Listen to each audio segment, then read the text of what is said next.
So I want to start a little bit by polling my audience. So that's a whole lot of words that are in my title, but what it really means is that I'm responsible for the Global Security Program's GRC. So who's responsible for GRC in this room of your program? Couple. Okay. Who is responsible for AI governance in this room? 1, 2, 3. Okay, maybe you can teach me 4. Okay, maybe you can teach me about it. And then who believes that their organization is doing AI well? No vendors, raise your hand. Who believes your organization is doing AI well? 1? Okay, brave, real brave, okay. So let me tell you a little bit about kind of my role. As I said, I'm responsible for all governance in our global program, and when I say our global program, Aflac US and Aflac Japan. So Aflac US has responsibility for setting the standards and the controls and the expectations of our global program, and then global leads are responsible for making sure that that carries over into our Japanese program. So when I say GRC, what am I talking about? Think about third-party risk management, think about questionnaire responses, audits, regulatory reviews, security committees, all of our security awareness and culture, all of our regulatory and legal work, our SOX testing, including information governance, e-discovery, so all the fun stuff, all that you guys, probably the majority of you in here don't want to be responsible for, I get to do in my daily job. So my background and where I grew up was really in information governance. It was really about understanding the value, the cost, and the risk of information. Over time, I evolved kind of into e-discovery. So if you understand the information of an organization, you know where the bodies are buried. So you become kind of the go-to person for identifying information that may be responsive or may protect you in a litigation situation. So that was really interesting to me, and I thought, I just will go to law school at night while I work all day. That should be easy enough. So I did that, and I'm very happy that I did that, but I don't highly recommend it to anyone. So then I moved to a regional bank in Atlanta that may have the word son and trust in it, or used to. And so I was building an information governance program then. This was at the height of the mortgage crisis. This is when litigation was heavy. This is when being able to respond to litigation was heavy. So I was building that program. And my program happened to fall within the information security program. And that's kind of where my true career was born. So my CISO at that time, who is my CISO now, would always say, how can I protect information that I don't understand? And you understand information, and so you should be a part of security, because security is really about managing and protecting the life cycle of information and technology and all of the things that we use within an organization. So that's really where my career was born, and I'm so thankful to him for kicking off kind of my passion. So I press the middle, the side, there we go.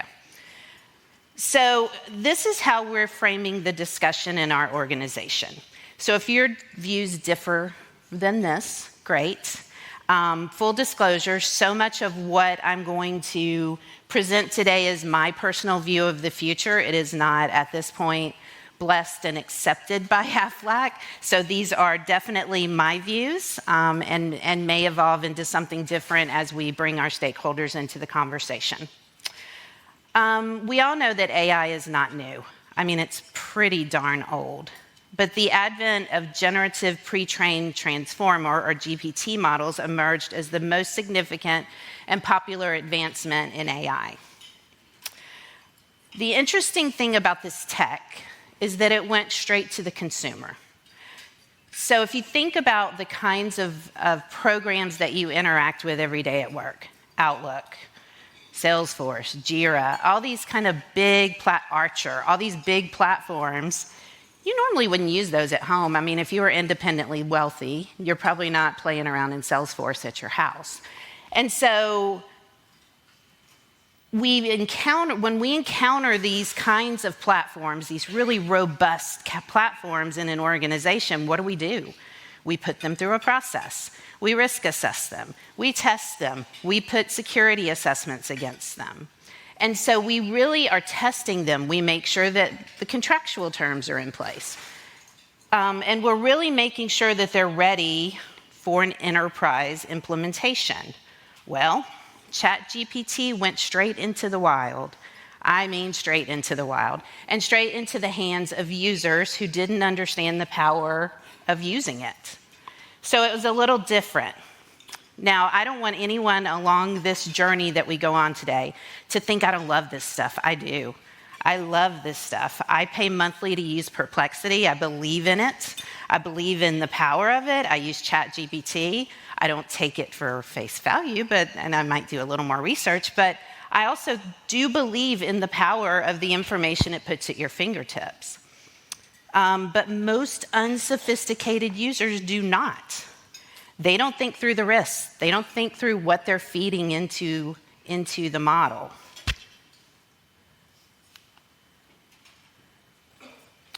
So, many people I'm hearing out in the industry are saying, well, AI is just in the hype. It's just in the hype cycle. Maybe. And this picture is based on Gartner's hype cycle of emerging tech. And I will say that I don't know. Oh, it does say plateau will be reached. On my copy, it says something crazy.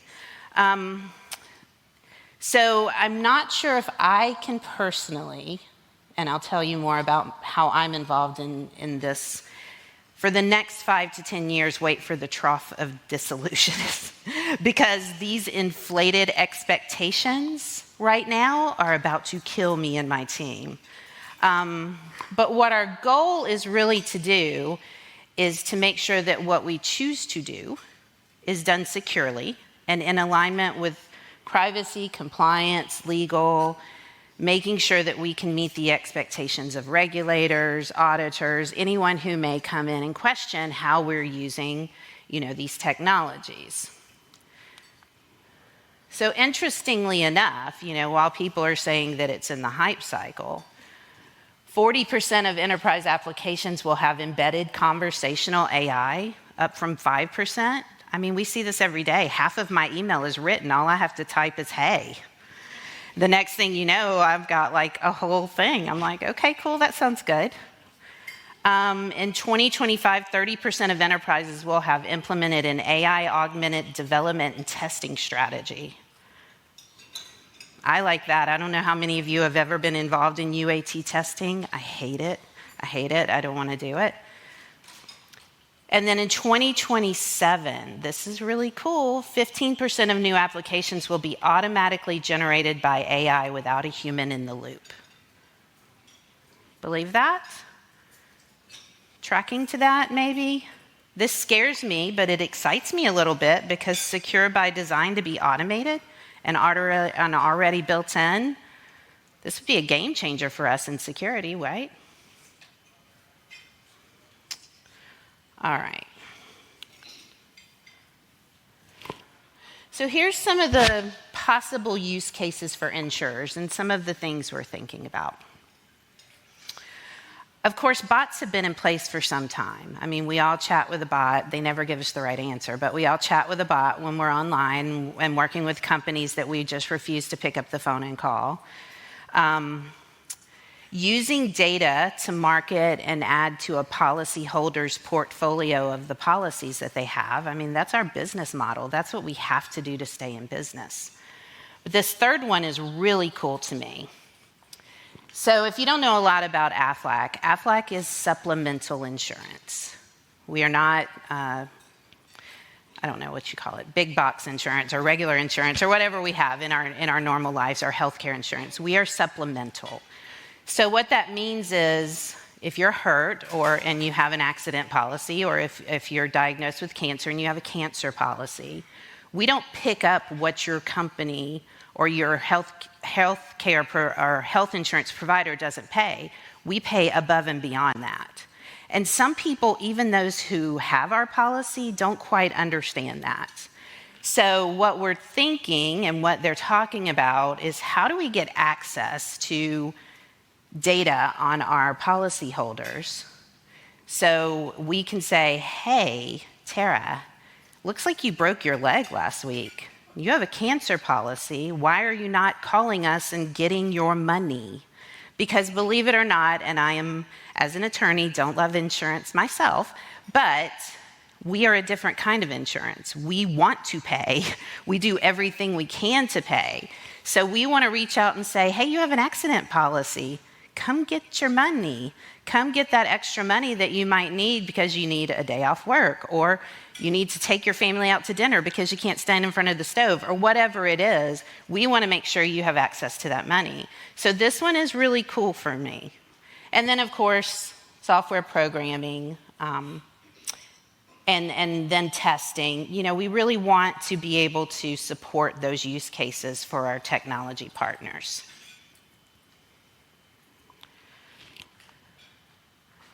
Okay, so as someone who's legally trained, let me just tell y'all this. I have never seen lawyers, regulators, any sort of agencies jump on a technology like they have AI. They had regulations coming out before I could even understand what we were going to do with this stuff. So they really moved quickly on this. And honestly, so many processes have been in place for years, and we'll talk about some of those, but the advent of GPT just, got them all very excited, and they felt like they needed to put things on paper very quickly. So the CCPA, not surprising at all, they've picked up requirements around AI. Not to be left behind, New York DFS has their own requirements around audits, transparency, notification to consumers that AI is being used. Colorado released their own governance and risk management framework for using external data algorithms and predictive models. But the question is, really, how far does this go? Because if you think about it, predictive models have been used for years and years. That's what actuaries do. They create predictive models. Are those suddenly now under that level of scrutiny? So what are the new expectations? NAIC, which is the National Association of Insurance Commissioners, they released a model bulletin on AI governance with a framework that they wanted to be used. And that's really what we've leaned on to build the basis of our program, because that's been adopted by 12 or potentially at this point more states. And then what about all the other laws? You got to think about IP laws, you got to think about consumer protection laws, employment laws, privacy laws, etc. So the regulatory landscape around the use of AI has already existed to some extent, but now it's becoming more and more prevalent, and more regulators and agencies are getting involved in making sure that they're protecting the consumers who could be, inadvertently treated badly by these AI decisions.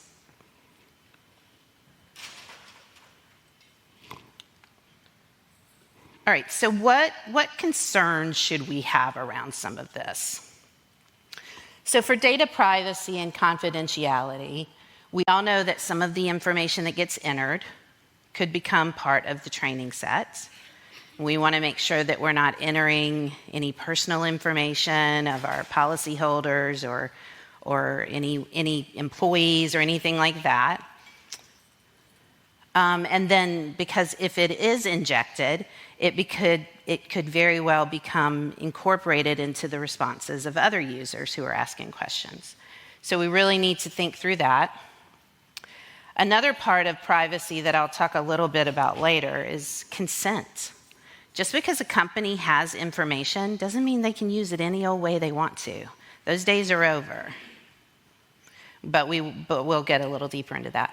So for third-party management, my third-party risk management team has now had to build out a whole new level of questionnaire, of questions to enter into our security assessment to make sure that we're identifying whether or not there's AI components in the products that we're using. And they may not disclose, or they may disclose it and they end up in one of our 3-year review cycles, and next year, all of a sudden there's an AI component to their product. So we definitely want to make sure that we have contractual language in to protect ourselves. From an ethical perspective, there's the potential for copyright infringement or content that doesn't align to your company's values. We are a highly ethical company. We are very careful about our brand, as you can imagine. And so we don't want the potential for anything to be put out there that would not align to our company values and our company ethics and our brand. There's always a potential for bias in the model's output, and that's not to say that the developer said, ooh, I'm going to be biased against a group of people. That's not to say that, but models can be built with unexpected consequences, unexpected outputs. So there's got to be testing in place. From a security standpoint, you guys know threat actors can utilize prompt injection, trick the algorithms into performing nefarious tasks. And then, of course, we all know that the availability of AI lowers the bar for entry for threat actors. They can send us more, they can create more, they can attack us more. So we're going to have to be talking to our partners and our vendors, our vendor partners, about what are they going to build in to help us fight that. It's going to be AI against AI in the security space. From a regulatory compliance, it's really happening quickly. I was at InsurTech a month ago maybe, and the regulators, a lot of regulators were there. So for an insurance company, you're regulated by the DOI of every state and territory that you operate in. So I have like 54 regulators. And so, we're kind of chatting, and I said, well, what is it that you're really concerned about? And at that point it was, we don't want anything to adversely impact a consumer. Okay. But they said, but that's very broad. And I'm like, okay. So, you could argue that anything, we do, somehow down the line could adversely impact the consumer. So we are being very careful and thoughtful about that. And then from an operations standpoint, we want, if we're going to have automated solutions, we need automated controls. We need to be able to test and make sure that the product is working the way we wanted it to work.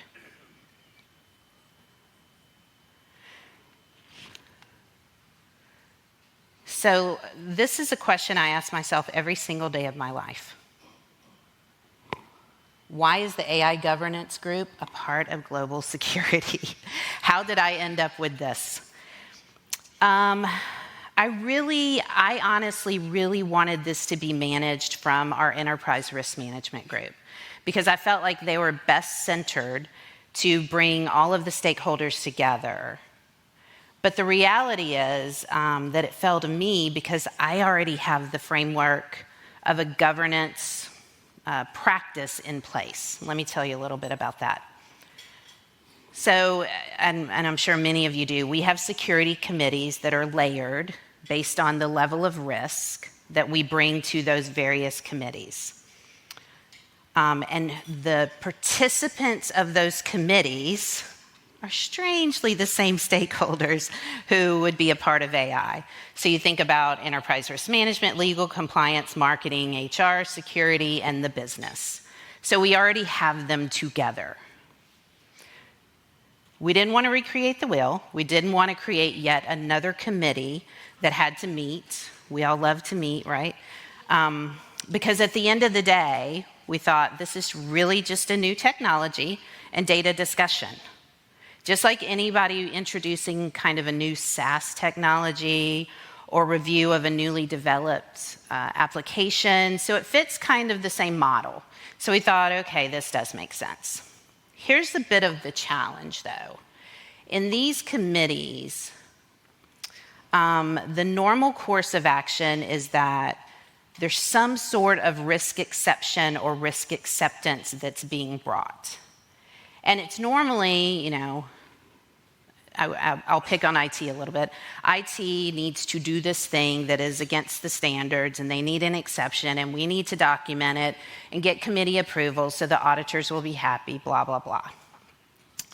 And when the business justification is good and our mitigating controls are good, it's usually not a no. It's usually a yes. As long as we can make sense of it and feel like we can still protect it, it's usually a yes. Well, this is going to be a little different because IT teams may want to use data, as we talked about from a privacy perspective. And they don't understand that they can't just come and say, hey, we want to use this data for this new thing. We need an exception. No, we don't create an exception against something that's against the law. We can't do that. So it's going to change the conversation a little bit. And so from that perspective, we really want to make sure that we're educating our teams and talking to them about kind of the impact of the use of data in different ways. Because at the end of the day, although we have the data, we don't own the data. I mean, it's first-party rights. The people own their own data. So we can't just start to process it and use it without either notification and or consent from those users. All right, so how are we thinking about this? This is our high-level framework for our governance program. So we look at it in terms of rules, processes, and technology. So within the rules, we have to understand regulations. We have to understand what company policies exist. And we thought we had enough in our data usage policy to cover off for AI, but we quickly found out that we needed to create a separate policy to get some people comfortable, including our board of directors and our IT partners, because they just weren't able to quickly extrapolate from all the various policies that existed what they should be doing specific to AI. Make sense? Yeah, everybody following me? Are you guys alive out there? So quiet. Okay. So within processes, we have to think through sourcing and risk assessments, which really isn't different than what we do for any technology right now. And then there's model and algorithm development, of course. And then this one I think is, could be a challenge for a lot of companies and is definitely a challenge for us. Data governance. We've pulled a lot of various companies together through the years, and we have a lot of legacy systems. And so, the data doesn't exist just in one place, and we've got to make sure that we can synthesize that data and trust that data before we start processing it through models. In terms of technology, we know that we're going to need some AI governance systems. We're going to need to be able to test against bias and make sure that we can show transparency. We also know that we're going to need some data governance systems, and we're going to need to be able to process and prove the lineage of that data and prove the quality of that data. So what we're not considering in here, but I would be remiss to not mention it, is we also know that we need some AI security tools, but those will fall into our security team. But we are considering them, but kind of outside of this framework. Finally, we're going to need practices, ongoing measurements, controls testing, standards, controls that we have to test against. So we all know that those things are going to need to be a part of what we're doing. And those are going to have to be used in our initial review of a use case and the ongoing reviews and measurements along the way.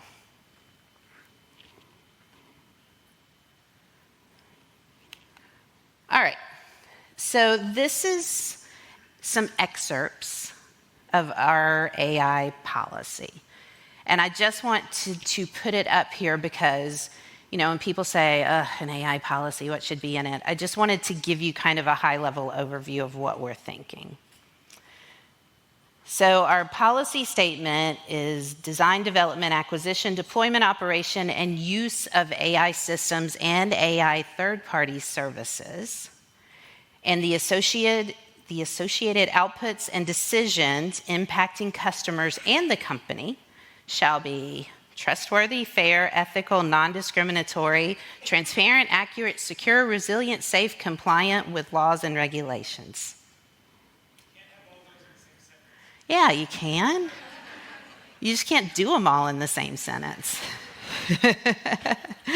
You may not be able to do them all at all.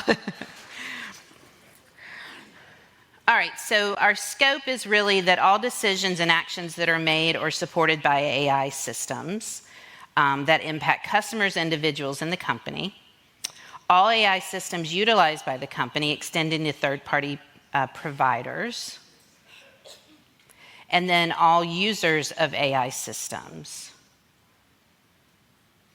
including everyone, the board of directors, officers, directors, employees, contractors, anyone. And then the purpose is to establish an AI governance program that, in conjunction with existing programs, so we're tying them to our existing programs, provides protections for all that stuff that we're never going to be able to do, according to my friend in the back, and outlines the company's minimum expectations, and then also expands that into our subsidiaries and entities, which would, of course, include Japan. So we are running a global program, and we do run global policies to extend. Questions? Someone? The question is, was that written with AI? The answer is actually no. Actually, it is. The answer is actually no. Question? I'm curious to understand Okay. how the insurance industry plans Just a on...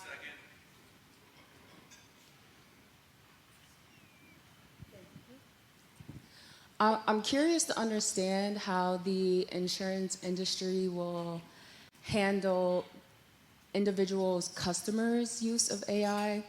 I know as I interact with my peers and members of like people who are my age and younger, we get really frustrated with the red tape, all of the interactions with humans that we have to do all the time. So we're relying on AI to help make us more self-sufficient in places where we don't understand, for example, insurance. Like if my friend has a car accident or there's a mental health problem where therapy might not be as accessible or you have to go through the insurance industry.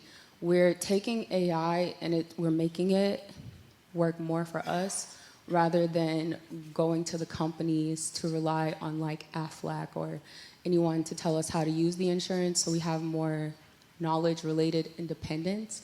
So I want to know, as you plan and predict uses for AI, within the insurance industry in general, how do you intend on maintaining relevance, the relevance of insurance, as people in millennial, Gen Z, and earlier generations who leverage technology in different ways and AI in their lives? Yeah, I think that's a very good question because you're absolutely right. I'm certainly not your age, unfortunately. But more and more I find myself I am not calling anyone. I need the answer here. And so I think we're being very cognizant of that. User experience is a huge conversation within our organization. But at the same time, we're a 65-year-old organization. And so, we're still running on a lot of legacy data systems and trying to figure out how do we pull that together without spending $1 gazillion in the background to change out all these systems. How do we pull everything together to create a user experience at the front door? And so there's a couple things we're doing, some AI, some not. Well, you could argue it's AI. We were the first insurance company to implement passkey. So if you have an Aflac policy, when you go, you don't normally go to Aflac very many times a year unless you're just super accident prone. And so when you go in and you sign in, then you get passkey. The next time you come back around to sign in again, which may not even be till a year later, your passkey will recognize you. And so we were the first insurance company to put that in place because we understand that our customers, when you go to your bank, you go to your bank 2 or 3 times a week online. When you come to Aflac, you come once a year. So we wanted to make sure that we made that a seamless experience. The other thing we do is, there's a lot of various organizations that make up Aflac products. They all operate on different systems. And so we've created My Aflac, which you come into and all of your policies are available to you without sending you from system to system to system to system. So I think that was step 1. I think step 2 is, exactly to your point, how do we load that information in and leverage AI to answer your questions quickly, to help you understand what are the 3 steps I need to follow to file this claim? What information do I need? Not, here's your policy, read the 50 pages of it. What information do I need to file this claim? How do I file the claim? What backup, what evidence do you need? And I think that that's a lot of what our experienced teams are starting to think about. And those are some of the use cases I'm starting to see. I can't really get into the details of them, but some of the use cases I'm starting to see are how do we leverage AI and make the experience on the phone move more quickly? How do we make the experience on the interaction with My Aflac become more seamless and less interactive with, call center people? So yeah, I think that's a very good question. But it is something that I think we're not the only insurance company looking at.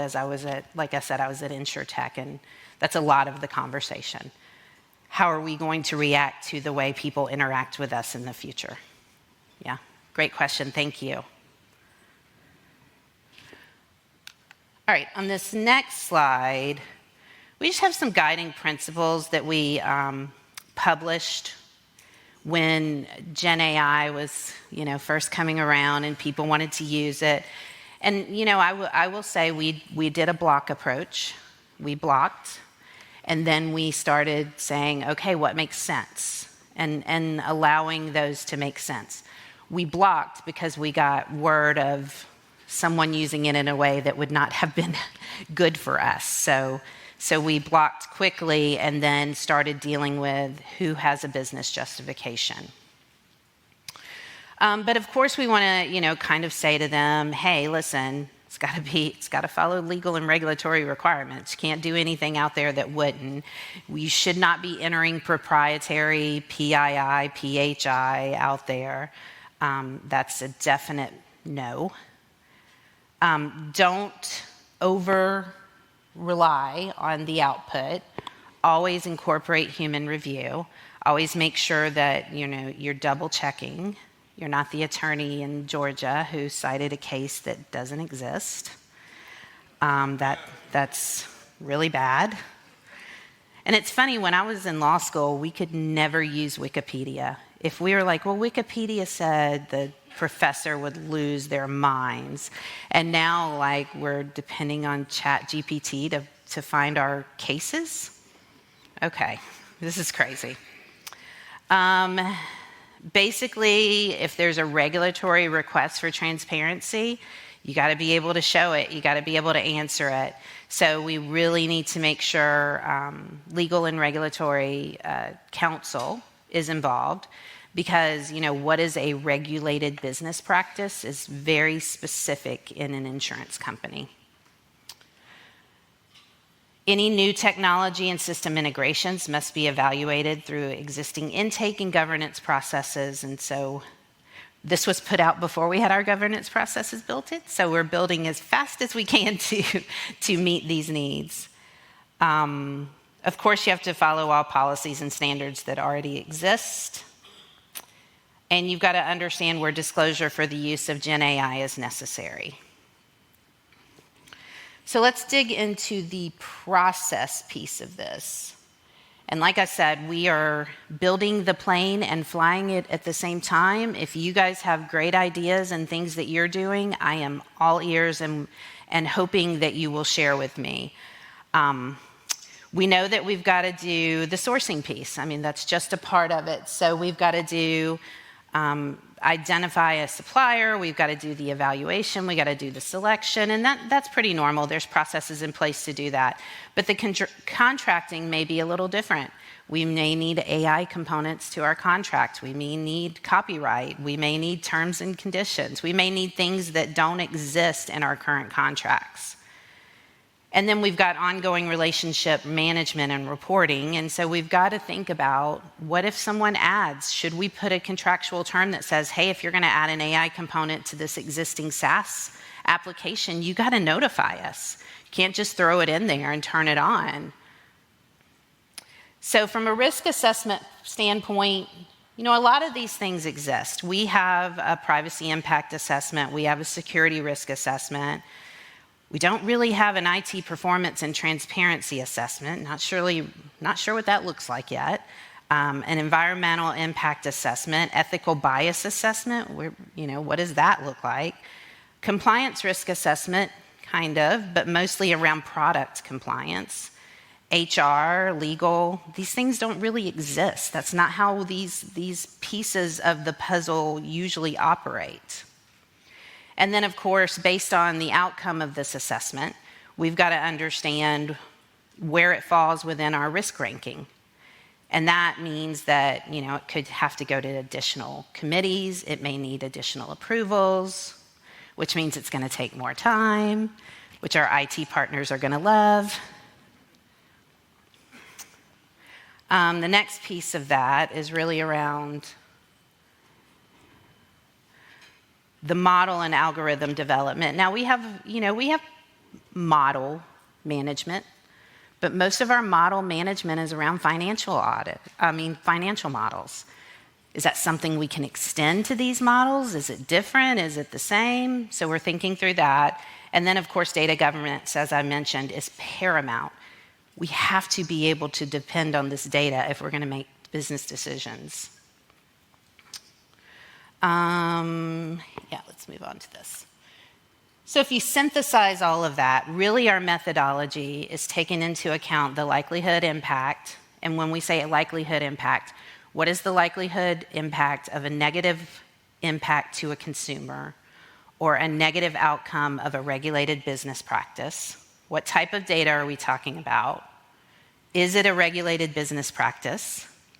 And what's the potential for disruption? In other words, if the AI just kaput, would we have to shut down operations? Would it impact our ability to pay claims as quickly as we say we pay claims?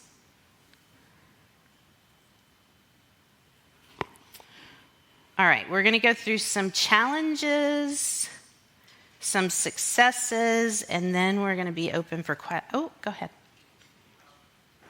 Hold on, he's bringing the mic so those online can hear the question. I was just curious to the amount of time, kind of worst case, best case of going through that whole process that you just outlined. Well, so there's usually, from a sourcing perspective, the amount of time they give is, 30 days or something like that, 30 to 45 days, because there's the financial assessment and the insurance assessment and the security assessment and all of the pieces that fold into bringing a new vendor or a new product offering into an organization the size of ours. So there's definitely some time that builds in. And we try to work alongside that. The only thing, let me back up here. If you'll see across the top where it says processes, I didn't mention this. It is very important to us that the processes assume that a business case has been approved. The business has gone to our IT partners and said, we want to do this thing. And our IT partners has said, yeah, let's prioritize that, we're gonna do it. So we don't do anything until that happens. And that kicks it into kind of all of these various pieces that are already in existence. What we've done is plugged AI into these processes where we can. But you'll see on my challenges slide, there are some challenges. All right.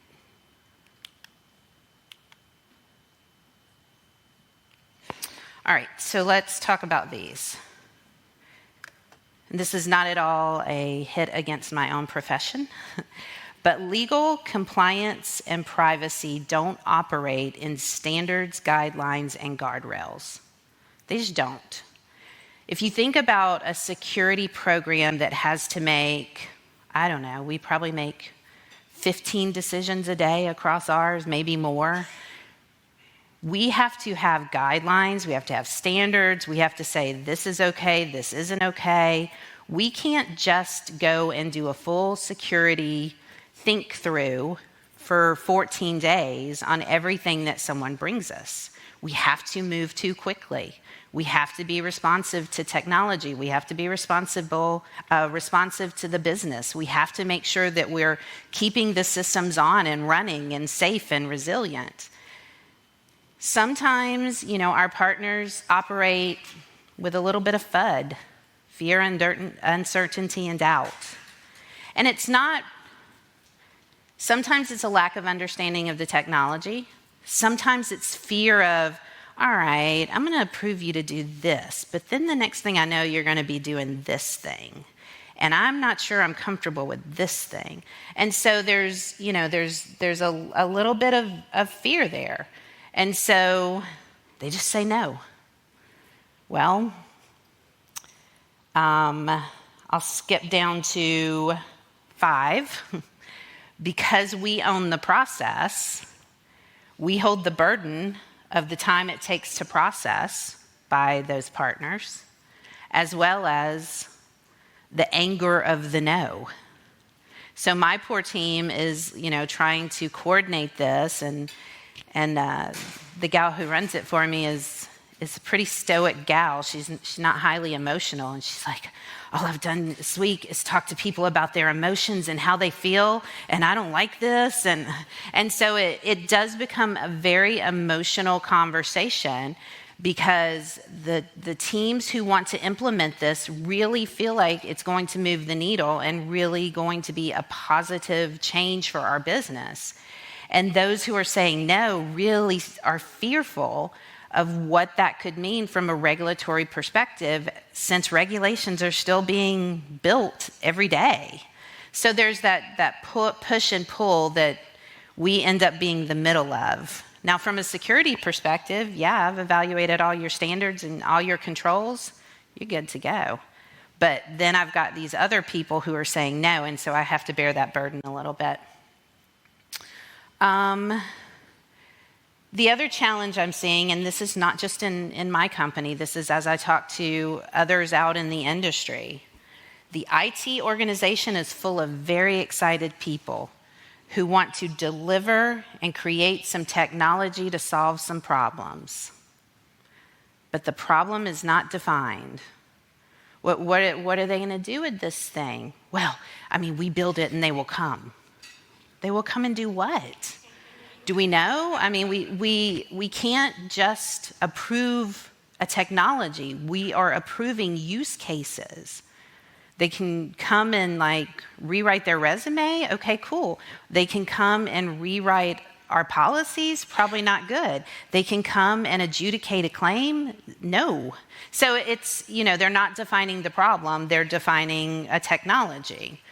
No one likes bureaucracy. Nobody does. Especially processes that take too long. And if it takes more than a week in one meeting, it takes too long. And so, again, we're kind of trying to get our partners comfortable with, let's create some guardrails. Let's tell them what they can do. Let's tell them what would be a hard no. Let's tell them what you need to put in place to be able to get to a yes. Can we get that written down? But I understand from a legal perspective that there's liability in writing things down. So it's hard. It's hard for them to do that. I guess what else I would say is that everybody believes we're behind. And not to beat up on our vendor partners in here, but that's probably a vendor message. Because as I go out and about and I speak to others from other organizations of similar size, we're not behind. Everybody's at the same place trying to figure out what they want to do with this, trying to figure out what the governance processes need to be, trying to figure out what the controls should look like. Everyone is fighting this same battle. And the only ones who are ahead of the curve are probably in some sort of litigation right now, because they, were making decisions very quickly that were no decisions. Now, listen, for years, we've been automatically paying claims. Unless it's a no, we automatically pay it. And we take on the risk and the burden of having overpaid. But we're comfortable with that risk. But you will never see a no from our policies or from our organization without a human having reviewed it. All right, so let's end it on some learnings. You absolutely have to make sure that you have the buy-in of your IT partners. You have to get them educated on why it's so important to have an AI governance model in place. We really need someone, I don't know who it is, force someone to create an AI strategy that gets everyone in the leadership team, those who are out speaking, those who are responsible for compliance, those who are responsible for security, get on the same page. Try to push them to get on the same page to define what we're actually doing. Because, someone's saying, we're innovating, we're doing all these great things. Someone else is saying, well, we're really not doing anything. So it's like, what are we doing here? Somebody's got to create that strategy. Make sure if you are going to be responsible for AI governance, make sure you have the highest level of support out there. And for us, the charge was to our CISO for us to build an AI governance model by the board. So when someone says, why are you doing this? Because the board said so. If you'd like to go argue with our board of directors, more power to you. I am not doing that. Define a problem before creating solutions. And our IT teams are struggling to do that because, there's so many cool solutions out there. And again, let me go back to what I said before. I love this stuff. I think it's life-changing. I think it's going to change the tech world. I saw Jensen, who is the CEO of NVIDIA, speak a couple weeks ago, and he akined it to like the next generation of computing that hasn't happened since like 1964. So when someone like him from a company like NVIDIA sees that this is going to be truly technology changing, I kind of believe him. He's pretty smart, I think. We definitely want to try to not allow vendors to come in and create the hype. We've got to have a strategy in place for the various potential use cases. Otherwise, they'll come in and say, you should do this cool thing and that cool thing. Again, what are the problems we're trying to solve? Where do we have the gaps in our organization, and where can we leverage this technology to move the needle forward, not just grasp on to the next cool thing? Educate, educate, educate. You got to constantly educate. Got to explain to people why they can't do something. You can't just say no. The more we educate, the more they'll get it, we hope. And then don't expect to be perfect in the process. This is definitely going to be an iterative maturity. We expect this to change and change and change and change. And as you saw, we don't have it completely all built out yet. We're still in the build mode. But this is kind of just an overview of what we're doing, and hopefully to get you guys thinking about what you could build in your organization. And with that, this is me. I love connections. If you have any questions, if you have ideas, if you want to tell me that everything I said was dumb and can never be done, I'm open to that as well. I hope that won't be what happens, but I I very much love to hear other perspectives. We all kind of get in our own little silo of our organization and get too caught up in our own thoughts and can't see other ideas. And so I'm always open and welcoming to new ideas. With that, any questions? Right here. Okay. Hi. This is probably a twofold question because I don't know much about insurance. I come from like a government and SaaS background.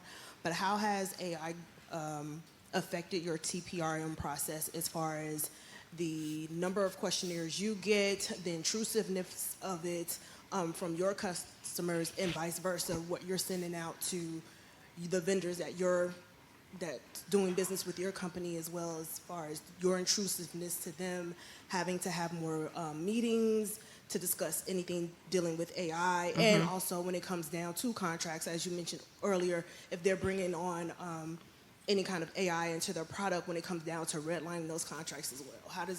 How has that affected the company from a governance perspective? Yeah, I'm going to answer that in two ways. Has it added to the questionnaires? Absolutely. It's added the number of questions that we ask to our vendors, depending on, our questions pop up depending on what your answer is. The number of questionnaires we answer is already ridiculously huge. And yes, we are starting to get questions now about how do we manage and what are we doing with AI? And how are we protecting it? And do we have all of these trust components in place that we talked about in that policy? Let's flip it. Now, my third-party risk management team is using a product wherein they ingest SOC reports from our vendors and try to pre-populate our questionnaires and take, policies or whatever we can get from our vendors to try to pre-populate before we send them out so that we can really hone in on those places where we need answers. My questionnaire team is implementing AI and a trust center so that we can push our content out to our customers, our policyholders, our accounts, so that they can get what they need, potentially from some of our trust documents, as well as using AI to pre-populate the questionnaires using our policy standards and knowledge library, with human intervention, of course, for review. But so it's yes. We are using we are seeing more questions. We are sending more questions. We are using AI to lower the volume of what we have to touch and to lower the volume of what we have to touch. So it's good and bad, I guess is what I'm saying. So we have an online question from Preeti Gupte.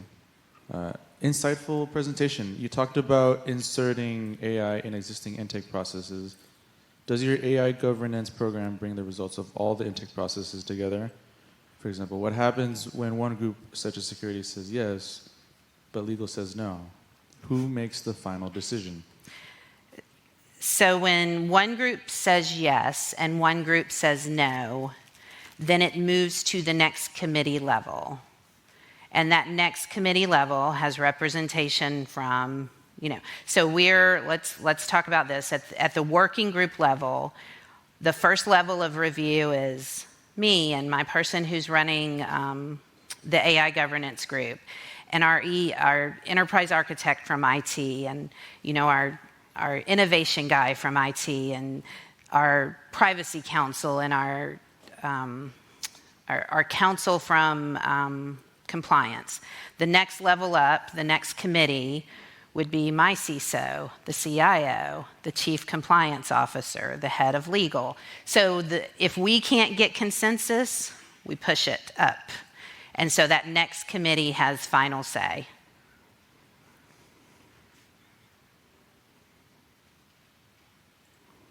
Any other questions?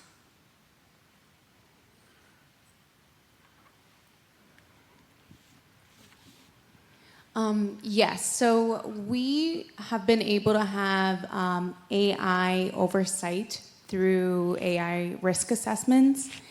I think the issue that we've been running, and I would love to hear about how you guys are doing it, is continuing to have oversight on the tools that were already approved, but because there's so many use cases, it's hard to guess what it's going to be used for. And we've stumbled upon teams wanting to use the tool that was approved for use cases that haven't been approved yet. Right. How do you guys do that? Do you guys audit, or do you guys then add an additional assessment to say if you're trying to push out any other use case, you have to go through us again? And I think we have gone more towards additional assessments, but I think they're getting tired of assessments. Yeah, they're going to get tired of assessments, and we're going to get tired of assessments. But we do assessments per use case. Now, is somebody going to take the tool and do something else with it? Maybe. I hope not. If they want access to more data, they would have to come through us, so that's a control point. So we're trying to start to think through what controls, using 27001, ISO 27001. We've been starting to put together controls. How are we going to put controls? Do we need standards? Do we need AI standards? Like, I don't have enough. I think just assigned to me, I have 86 policies, procedures, and standards in my organization, just assigned to me. And I'm just governance. Think about the operations side of the house.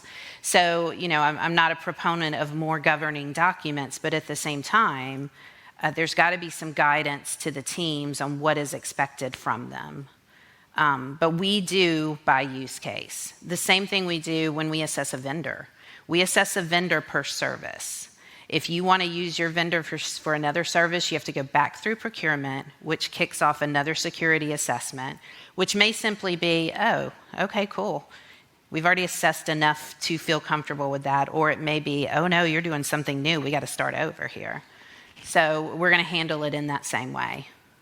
Are there going to be outliers? Probably. Hopefully not huge ones without us hearing about it. You'd mentioned that you block access to public AIs out there. I run cyber at a university, and I couldn't do that. I'd be riots in the street. But even if I could, right, like every idiot in the world's got one of these things nowadays, right? And people gonna people, right? So it's especially younger generations, as they come about and get socialized and culturalized to use of any technology, including AI, it's going to become a norm for them. Mm-hmm. So people are going to use AI, for sure. Whether you like it or not. So the question is, like, how do you, what's the strategy for dealing with that risk? Essentially, the shadow IT AI risks that's out there. So, if somebody picks up their phone and asks ChatGPT a question, or if I pick up that iPad right there and ask Perplexity a question, that's very different than if someone uploads 3 security policies or our model of how we of our technologies and how we protect our organization.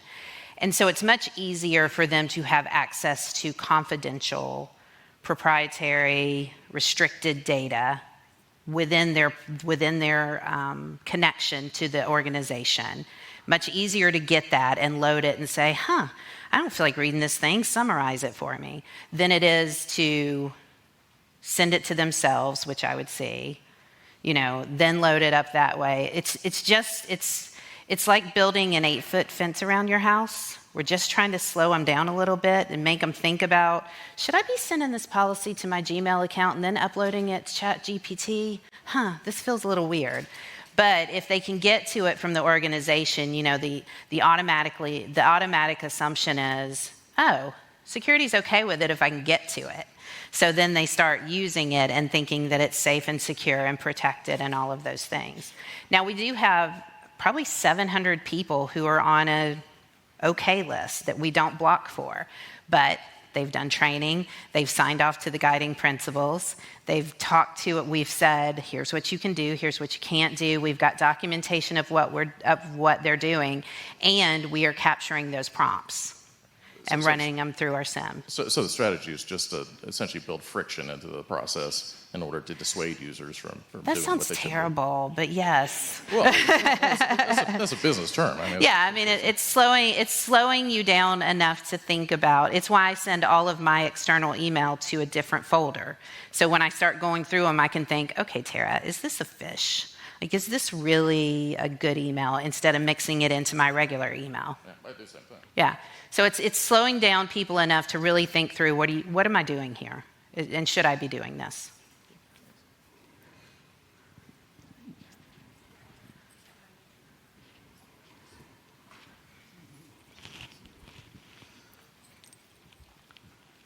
This is an old problem, but with a new scenario, and Well, I'm old, so that's okay.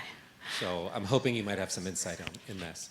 As applications change, particularly adding AI functionality, right? How are you all dealing with, we've already approved it, somebody already has access to it. Great, there's an AI functionality, and they go full force.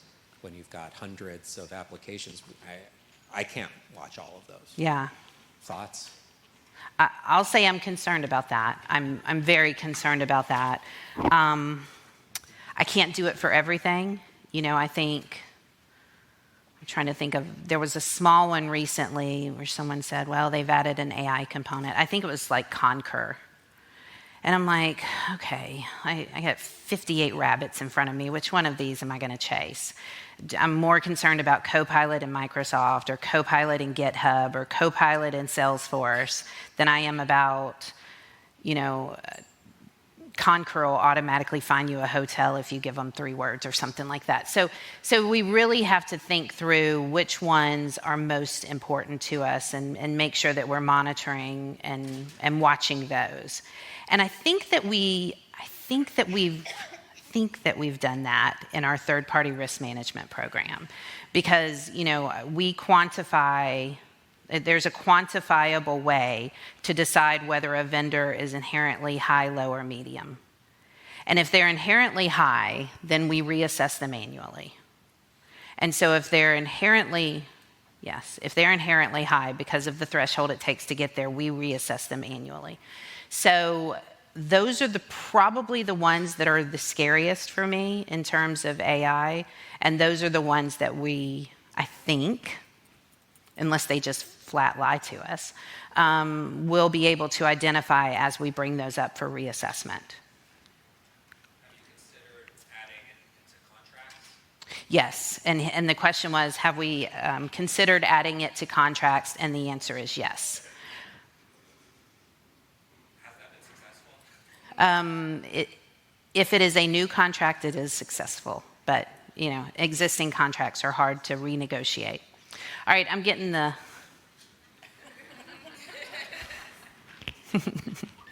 Thank you so much.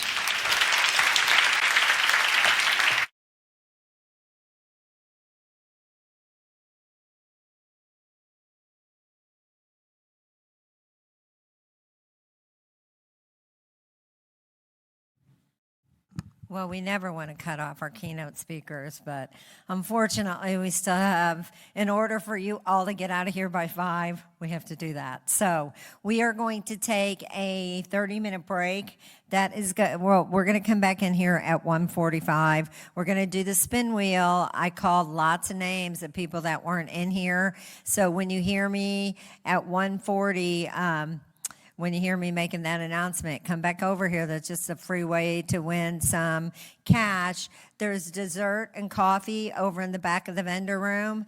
We're going to let the staff clean up. If I could have my tech team, can you open those back doors? Can you help me out and open the back doors for me?